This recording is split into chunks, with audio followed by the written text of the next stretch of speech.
आमंत्रित मंच और इतनी बड़ी संख्या में आए हुए देवी और सज्जनों, मीडिया के मेरे साथी, प्रिंट मीडिया और इलेक्ट्रॉनिक मीडिया के मेरे साथी, सबको जय जोहार।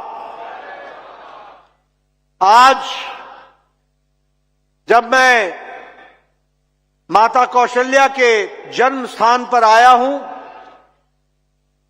और भगवान राम जी के ननिहाल आया हूं, तो सबसे पहले तो मैं इस पवित्र भूमि को नमन करके अपनी बात को प्रारंभ करता हूं। मित्रों, जब हम 13 दिसंबर को याद कर रहे हैं, तो 13 दिसंबर हमें इस बात के लिए भी याद करना चाहिए कि आज से 23 साल पहले 2001 में 13 दिसंबर को भारत की संसद पर आतंकवादियों ने भी हमला किया था। वो दुर्भाग्यपूर्ण क्षण जहां भारत के संसद और सांसदों को रक्षा करने के लिए हमारे 9 सुरक्षा कर्मियों ने अपनी शहादत दी थी, आज हम उन सबको, उन सभी आत्माओं को अपनी भावभीनी श्रद्धांजलि देते हैं कि उनकी शहादत के कारण हम भारत की संसद की रक्षा कर सके और सांसदों की रक्षा कर सके। इसलिए 13 तारीख को जहां हम इस दृष्टि से उन्हें याद करते हैं, वही संसद के गौरव को बचाने के लिए उनकी शहादत सदा सदा के लिए याद की जाएगी, यह मैं जरूर कहना चाहता हूं। मित्रों, आज 13 तारीख को 1 साल पहले विष्णुदेव साय जी के नेतृत्व में छत्तीसगढ़ की सरकार भी बनी थी। यह खुशी का पल है कि साल भर बाद हम फिर एकत्र होकर जश्न के तरीके से साल भर के गौरव गान के साथ जो कार्य विष्णुदेव साय जी की सरकार ने किया, भारतीय जनता पार्टी की सरकार ने किया, उसको हम जनता के सामने रखने आए हैं। लेकिन मित्रों, सिर्फ हम खुशी मना लें, सिर्फ हम हर्षोल्लास के वातावरण में जो कहा था वो किया था उसका गुणगान कर लें, सिर्फ इससे काम नहीं चलता। हमें राजनीतिक दृष्टि से यह देखना होगा कि आखिर आपने किन लोगों को, किस पार्टी को, किन नेताओं को आपने सत्ता में आकर के सेवा करने का मौका दिया है और उनके आने से क्या फर्क पड़ता है और उनके नहीं रहने से क्या फर्क पड़ता है, इसका मूल्यांकन करने का दिन भी है। इसलिए जब हम 13 तारीख को याद करते हैं तो आज मूल्यांकन भी कीजिए। और मैं हमेशा कहता हूं, देखो, उजाले का मजा, प्रकाश का मजा तभी आता है जब अंधकार की त्रासदी तुम पहचानते हो। जब तक अंधकार नहीं जानोगे तब तक उजाले का मजा नहीं आएगा।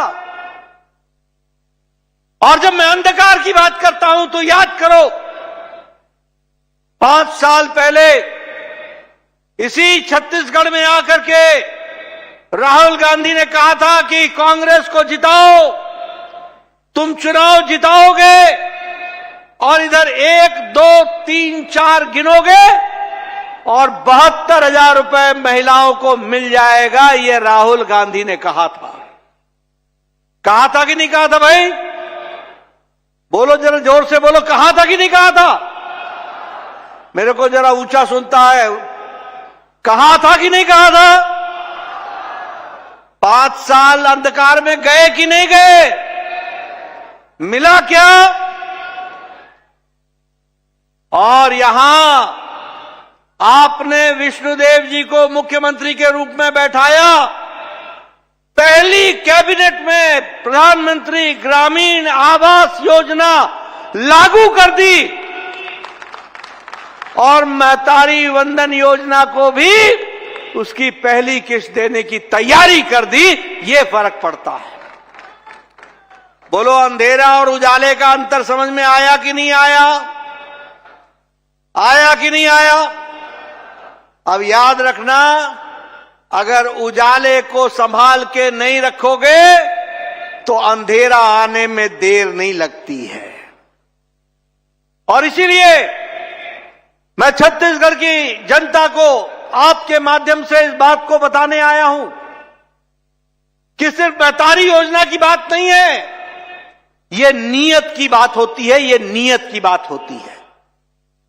और भारतीय जनता पार्टी का नीयत, नीति, कार्यक्रम ये साफ दिल से छत्तीसगढ़ की जनता को सेवा करने के लिए समर्पित है। हम सत्ता में, हम सत्ता का जनता की सेवा के लिए उपयोग करने आए हैं और कांग्रेस पार्टी सत्ता का उपभोग करने के लिए आती है। यह अंतर हमको समझना चाहिए। हम उपयोग करते हैं, वो उपभोग करते हैं। हम जनता के लिए मर मिटते हैं, वो जनता को धोखा देकर के अपने घर भरते हैं। इसको हमको समझ लेना चाहिए। और जब तक ये अंतर हमको समझ में नहीं आएगा, और इसलिए मैं कई बार कहता हूं कि आपने अगर हमारी सरकार बनाई और यहां लोकसभा में 11 में से 10 सीटें आपने चुनाव जिता करके भेजा, तो मैं छत्तीसगढ़ की जनता को नमन करके धन्यवाद देता हूं कि आपने राष्ट्र के योगदान में अपने आप को आहूत किया। वही छत्तीसगढ़ को नई दृष्टि के साथ चलने के लिए आपने प्रेरित किया है। इसके लिए आपको मैं बहुत बहुत बधाई देना चाहता हूं। मित्रों, भूपेश की सरकार क्या थी? भूपेश बघेल की सरकार क्या थी?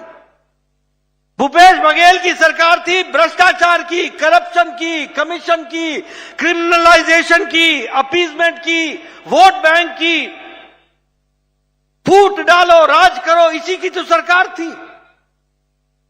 लेकिन मोदी जी ने नहीं सिर्फ छत्तीसगढ़ में बल्कि सारे देश में एक नई संस्कृति को इजाद किया, एक नई संस्कृति को प्रतिपादित किया। राजनीति के काम करने का रंग ढंग बदल डाला, राजनीति के काम करने का तौर तरीका बदल गया, राजनीति की कार्यशैली, राजनीति की संस्कृति बदल डाली। भाई भतीजावाद को धत्ता दिखा दिया, जातिवाद को समाप्त कर दिया और सबका साथ, सबका विकास, सबका विश्वास, सबका प्रयास, इस मंत्र को लेकर विकास, विकास और विकास की राजनीति को आगे बढ़ाया है। और हम उस रिपोर्ट कार्ड की संस्कृति के जनक हैं। हमारी पार्टी मोदी जी के नेतृत्व में आज रिपोर्ट कार्ड की राजनीति। आप बताइए, कभी कांग्रेस पार्टी ने इस तरीके से, जहां वरिष्ठतम छत्तीसगढ़ के नेता बैठे हों, मुख्यमंत्री समेत, पूर्व मुख्यमंत्री समेत, कभी किसी पार्टी ने छाती ठोक के ये कहा कि हम, चलो साल हो गया, हम जनता को बताते हैं कि साल भर में हमने उनके लिए क्या क्या किया है। ये काम अगर कोई कर सकता है तो सिर्फ भारतीय जनता पार्टी कर सकती है। इस बात को समझना चाहिए। ये रिपोर्ट कार्ड की राजनीति, ये प्रोएक्टिव होना, हमें किसी ने नहीं कहा था कि विष्णुदेव साय जी, आप पहली कैबिनेट में भी आप प्रधानमंत्री ग्रामीण आवास योजना को लागू करो। आप रुक सकते थे, आप कह सकते थे कि नहीं रुक जाओ, 1 महीने बाद सोचेंगे। आप कह सकते थे कि महतारी वंदन योजना, हम इसके बारे में प्रयास कर रहे हैं। लेकिन नहीं, मैं आपको बधाई देना चाहता हूं और आपके साथ छत्तीसगढ़ की टीम को बधाई देना चाहता हूं, जिन्होंने पहले ही महीने में पहली किस्त माताओं को, बहनों को पहुंचाने का काम किया। और इसीलिए हमारी सरकार proactive, pro responsible, pro development और पॉलिटिक्स ऑफ अकाउंटेबिलिटी, जवाबदेही की राजनीति। हम जवाबदेह हैं, हम जनता को जवाबदेह हैं और इसलिए सत्ता का उपयोग करते हुए जनता की सेवा के लिए लगे हैं। मैं एक और अंतर आपको बताना चाहता हूं।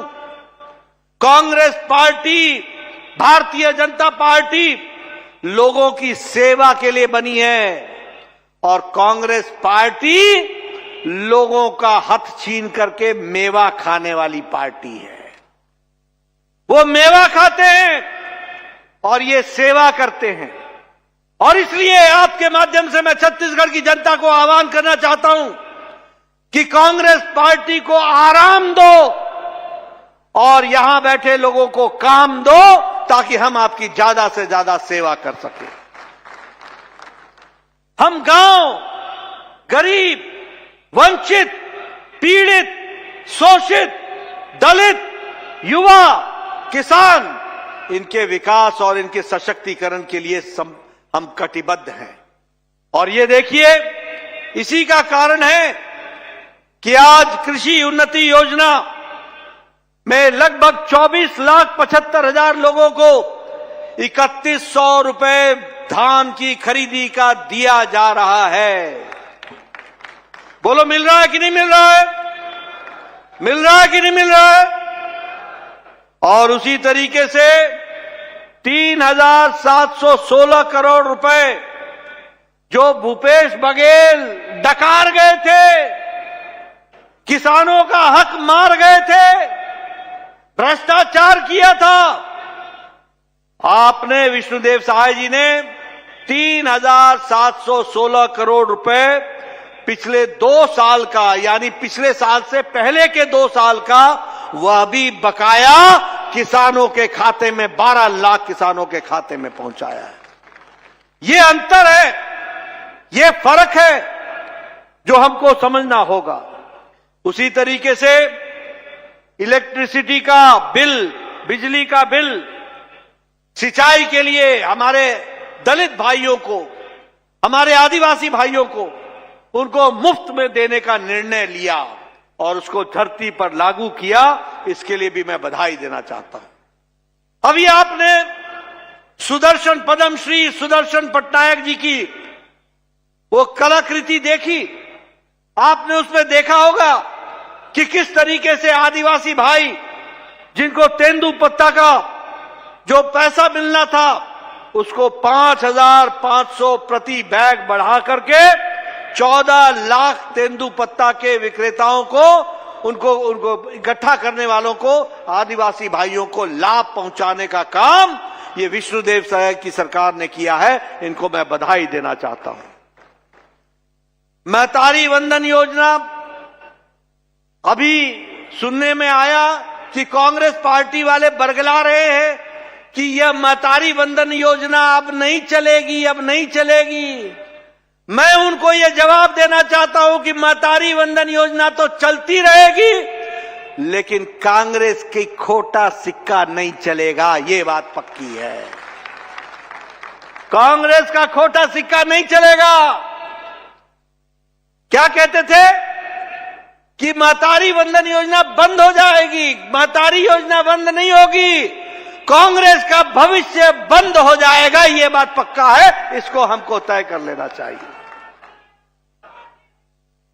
आपने देखा होगा छत्तीसगढ़ पब्लिक सर्विस कमीशन में आज नौजवानों को नौकरी के लिए पारदर्शी तरीके से परीक्षाओं की व्यवस्था हुई है और मैं विष्णुदेव सहाय जी को भी बधाई देना चाहता हूं। इन लोगों ने, जो भूपेश बघेल के साथी थे, जिन्होंने भ्रष्टाचार किया था, उनके खिलाफ आप एक्शन ले रहे हैं। उनकी जगह और कहीं नहीं है, उनकी जगह जेल में है और आप जेल भेज करके रहेंगे। इसके लिए मैं भी आपको बधाई देना चाहता हूं।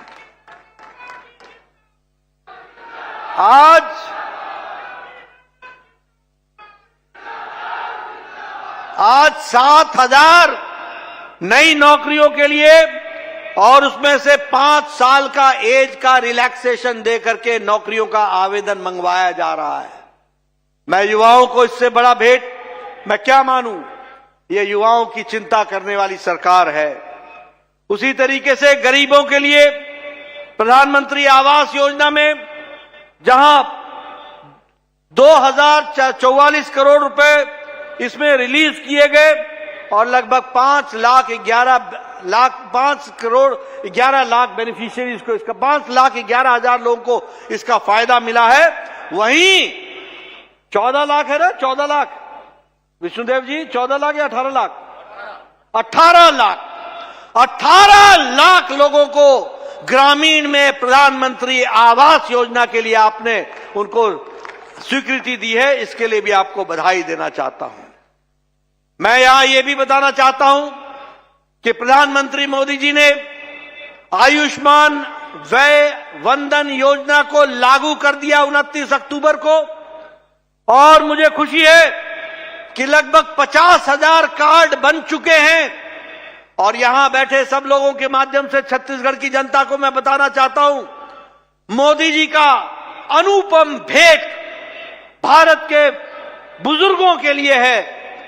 जो भी 70 साल से ऊपर की उम्र के हैं, किसी भी धर्म के, किसी भी मजहब के, किसी भी जाति के, किसी भी आमदनी के, किसी भी इलाके के, जिसकी उम्र 70 साल से ऊपर हो जाएगी, उनको जिंदगी यानी जिंदगी के अंतिम सांस तक मोदी जी की तरफ से और विष्णुदेव साय जी की तरफ से 5 लाख रुपए सालाना गंभीर बीमारी से लड़ने के इलाज के लिए दिया जाता रहेगा। और आपसे मेरा निवेदन है, देश में 6 करोड़ बुजुर्गों को यह कार्ड बनना है। छत्तीसगढ़ में 50,000 कार्ड बन चुके हैं। मैं आपको बधाई देता हूं, लेकिन साथ ही मैं ये भी बोलना चाहता हूं, मेरे कार्यकर्ता साथियों, गांव-गांव में आवाज पहुंचाओ, कोई भी बुजुर्ग छूट ना जाए, आयुष्मान वंदन उसके घर पहुंच जाए, इसकी हमको चिंता करनी पड़ेगी। कोई नहीं छूटना चाहिए, और ये योजना को भी हमको लागू करना है। मैं यहां का प्रभारी रहा हूं।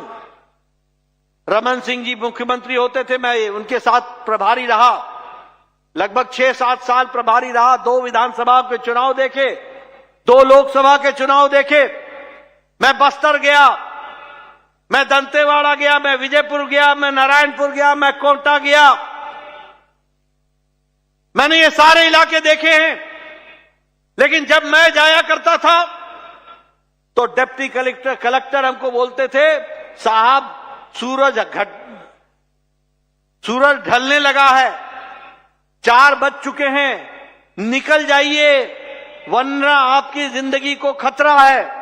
आज मुझे खुशी है कि साल भर में नक्सलवाद को विष्णुदेव साय जी ने मुंह तोड़ जवाब दिया है और नक्सलवाद को समाप्त करने में अपना पूरा योगदान किया है। 1,500 से ज्यादा लोग या तो गिरफ्तार हो गए या सरेंडर हो गए। 222 लोग की जाने वो भगवान को प्यारे हो गए। मैं सिक्योरिटी फोर्सेस को भी, सीआरपीएफ को और हमारे छत्तीसगढ़ पुलिस को बधाई देना चाहता हूं, जिन्होंने जड़मूल से नक्सलवाद को समाप्त करने के लिए विष्णुदेव साय जी के नेतृत्व में इस काम को आगे बढ़ाया है। उसके लिए मैं बधाई देना चाहता हूं। मित्रों, सरगुजा में भी नक्सलवाद था, यह हमारी सरकार थी, रमन सिंह जी मुख्यमंत्री थे। सरगुजा से हम लोगों ने नक्सलवाद को समाप्त किया था और अब बस्तर से हम समाप्त करने की ओर बढ़ चले हैं। आगे इसको आगे बढ़ाना है। मैं फिर से आपको बधाई देना चाहता हूं कि आप इस काम को आगे बढ़ा रहे हैं। मैं यहां यह भी कहना चाहता हूं कि आपने नक्सलियों से जो प्रभावित हुए हैं उनके रिहैबिलिटेशन के लिए भी, पुनर्वास के लिए भी आपने बहुत तरीके से काम को आगे बढ़ाया है। इसके लिए भी आपको बधाई देता हूं। ये डबल इंजन की सरकार, नीचे विष्णुदेव साय जी काम कर रहे हैं, ऊपर मोदी जी का आशीर्वाद है। इसको भी हमको ध्यान में रखना चाहिए। और ये डबल इंजन की सरकार है, इसलिए मोदी जी के नेतृत्व में भारत की आर्थिक शक्ति जो 10 साल पहले 11वें नंबर पर थी, आज वो 5वीं आर्थिक व्यवस्था बन गई है। और आपने 11 में से 10 एमपी चुनाव जिताकर भेजे हैं। याद रखना मेरी बात को, मोदी जी के नेतृत्व में अगले 5 साल के अंदर भारत तीसरे नंबर की अर्थव्यवस्था बन जाएगा। उसके लिए काम चल रहा है। मित्रों, हम यूपीआई में आगे हैं, डिजिटल इंडिया में आगे हैं। यूपीआई में 43% ट्रांजैक्शन दुनिया का भारत में हो रहा है। हम डिजिटल दुनिया में आगे बढ़ चुके हैं। 7 देशों में यूपीआई लागू हो गया है। और उसी तरीके से हमारा जो एक्सपोर्ट है वो 62 लाख करोड़ रुपए का हो गया है। और निवेश भी बढ़ा है। केमिकल में हमारा एक्सपोर्ट 106% बढ़ा है। दवाइयों में हमारा एक्सपोर्ट 128% बढ़ा है। यानी हम दुनिया की डिस्पेंसरी बन गए हैं। इसलिए मोदी जी के नेतृत्व में जहां देश आगे बढ़ रहा है, विष्णुदेव साय जी के नेतृत्व में छत्तीसगढ़ आगे बढ़ रहा है और डबल इंजन की सरकार इसको आगे बढ़ा रही है। फिर चाहे आवास योजना हो, प्रधानमंत्री गरीब कल्याण अन्न योजना हो, छत्तीसगढ़ में 2 करोड़ लोगों को 5 किलो गेहूं या 5 किलो चावल दिया जा रहा है। भारत की अति गरीबी 1% से कम हो गई है और भारत में 25 करोड़ लोग आज गरीबी की रेखा से बाहर निकल करके आ गए हैं। इस बात को भी हमको समझना होगा। मोदी जी ने आपका टैक्स का हिस्सा 5 गुना बढ़ा दिया है। मोदी जी ने छत्तीसगढ़ का ग्रांट इन एड 3.5 गुना बढ़ा दिया है। इसलिए डबल इंजन की सरकार का डबल फायदा आपको मिल रहा है। इस बात को भी हमको ध्यान में रखना होगा। विकास की दृष्टि से देखा जाए तो चाहे स्मार्ट शहर की बात हो, अटल नगर हो, बिलासपुर हो या रायपुर हो, लगभग 2000 करोड़ रुपए खर्च हुए हैं। रेलवेज में लगभग 9 गुना आपका बजट बढ़ा दिया गया है। और उसी तरीके से मैं ही स्वास्थ्य मंत्री पहले भी था और आज भी हूं। मुझे खुशी है ये बताते हुए कि छत्तीसगढ़ को 5 नए मेडिकल कॉलेज देने का काम डबल इंजन की मोदी सरकार ने किया है। फिर चाहे राजनांदगांव हो, सरगुजा हो, कोरबा हो, महासमुंद हो, कांकेर हो, सब जगह मेडिकल कॉलेज खोलने का काम भारत सरकार ने छत्तीसगढ़ के लिए किया है। उसी तरीके से अगर मैं आईआईटी भिलाई का कैंपस बताऊं तो उसका काम भी वो अभी समर्पित हो चुका है। राजनांदगांव में देश का सबसे बड़ा बैटरी एनर्जी स्टोरेज सिस्टम वो भी राजनांदगांव में बनकर के तैयार हो रहा है। नेशनल हाईवेज का 3000 किलोमीटर बनी है छत्तीसगढ़ में सड़क। इसलिए विकास प्रधानमंत्री ग्रामीण सड़क योजनाओं में गांव-गांव सड़क पहुंचाया जा रहा है। और आपको तो बस्तर में और बिलासपुर में 2 नए एयरपोर्ट भी मिल गए। इसके लिए भी मैं आपको बधाई देना चाहता हूं। मित्रों, मैं यहां पर जहां आपके सामने विष्णुदेव साय जी की सरकार ने, भारतीय जनता पार्टी की सरकार ने मोदी जी के आशीर्वाद से जो कहा था वो किया है, जो नहीं कहा था वो भी करके दिया है। इसके लिए मैं बधाई देना चाहता हूं। लेकिन मैं यहां पर बड़े दुख के साथ बताना चाहता हूं कि एक तरफ तो देश मोदी जी के नेतृत्व में छलांग लगा करके आगे बढ़ रहा है। हम 11वें नंबर से 5वें नंबर पर आ गए, 5वें नंबर से हम तीसरे नंबर के लिए तैयार हो रहे हैं। लेकिन कांग्रेस पार्टी मोदी जी का विरोध करते करते देश का विरोध करने लगी है। बोलो, ऐसी पार्टी को आगे आने दोगे क्या? जरा जोर से बोलो, आने दोगे क्या? ये ऐसी पार्टी है जो परजीवी पार्टी है, जिसके साथ चिपकती है उसको भी सूखा कर देती है, उसकी भी छुट्टी कर देती है। ये ऐसी परजीवी पार्टी है। और देखो, मैं आपके सामने कुछ तथ्य और मैं पत्रकार भाइयों को भी बताना चाहता हूं कि एक संस्था है OCCRP, organized criminal corruption reporting project. यह संस्था रिपोर्टिंग करके, झूठ फैला करके देश में अस्थिरता लाने का काम करती है।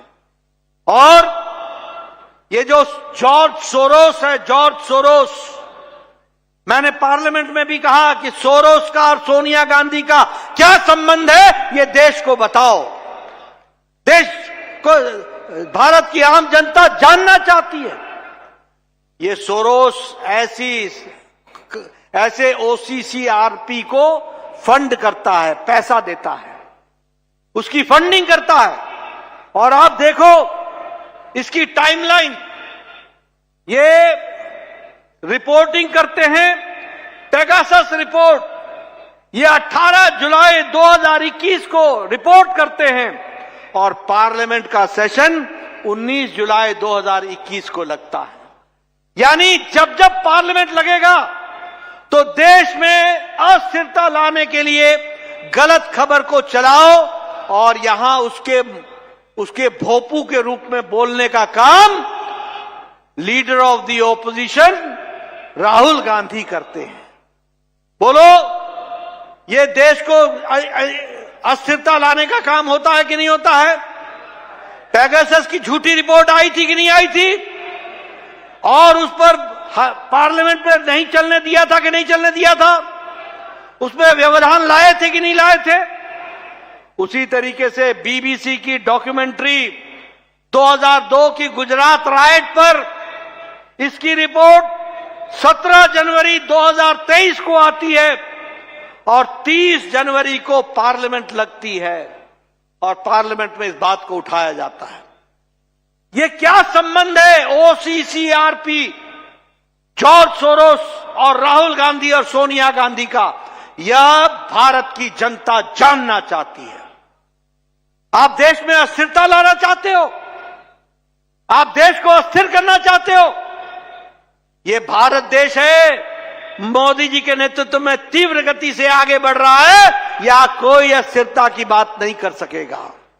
लेकिन आपका जो ये प्रयास चल रहा है, आप एक वैक्सीन रिपोर्ट लेकर के आए और ये वैक्सीन रिपोर्ट 10 मई 2024 को आई। और ये कब आई? जब लोकसभा का चुनाव हो रहा था। यानी, और जॉर्ज सोरोस क्या बोलता है कि मैं $1 बिलियन सिर्फ भारत में मोदी जी की सरकार न आए इसके लिए फंड करने वाला हूं। और ये कांग्रेस पार्टी के लोग जॉर्ज सोरोस की भाषा को भारत में बोल रहे हैं। बोलिए, ऐसे देशद्रोही जॉर्ज सोरोस जो देश के खिलाफ षड्यंत्र करता है, जो देश के खिलाफ षड्यंत्र को आगे बढ़ाता है, ऐसे लोगों को प्रश्रय देने वाला और इनको साथ खड़े होने वाले लोगों को आप आगे आने दोगे क्या? आने दोगे क्या? जरा जोर से बोलो, आने दोगे क्या? मित्रों, आज कांग्रेस पार्टी जहां राष्ट्रीयता इंडियन नेशनल कांग्रेस कहलाती है, वह नेशन के इंटरेस्ट को ताक पर रख करके अपनी गद्दी पर बैठने की साजिशें रचती है। ये इंडियन नेशनल कांग्रेस का हाल हो गया है। और इसलिए मित्रों, मैं आपसे ये निवेदन करने आया हूं कि आप सब लोग सचेत रहिए।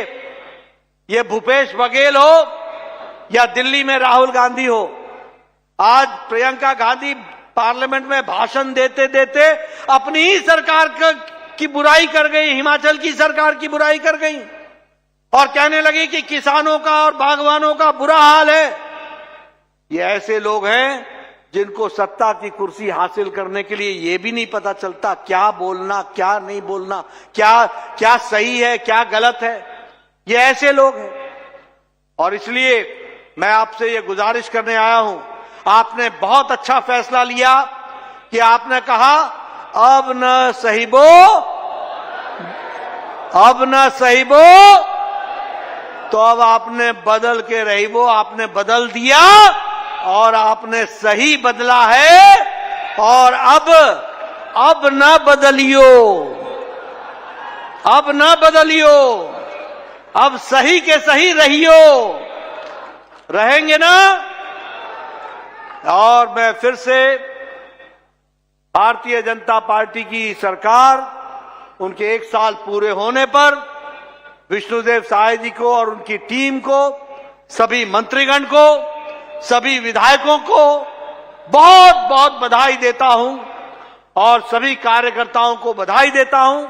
और इस ऊर्जा के साथ आप अगले 4 साल छत्तीसगढ़ का नया कीर्तिमान स्थापित कीजिए।